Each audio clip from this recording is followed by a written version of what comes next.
Hello, are you hungry? Ian, yes, I'm hungry. Are you thirsty? Are you thirsty? I'm not thirsty. I'm not thirsty. Mario, look at your head.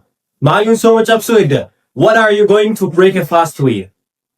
Shorba, sambusa, timira, muzida look at your head. I'm gonna break my fast with a soup with shorba soup. Pie, or in English we call it pie or samosa.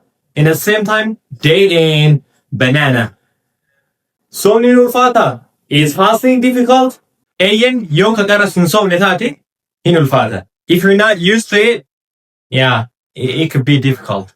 Video kun isin ta'e like share godati riyoot keessan biraan gaha. Yoo isin video kana akka gaariitti like share naa gootanii video kun daawwattoota hedduu argatee jire viidiyooleen dhedheeraa kan isin sooma keessa waa irraa baratan akkanumaan taa'urra akka isin waa irraa baratan viidiyoo hedduu isinii daleen jennee karoora qabna. Like share follow gochuun irraa fitina.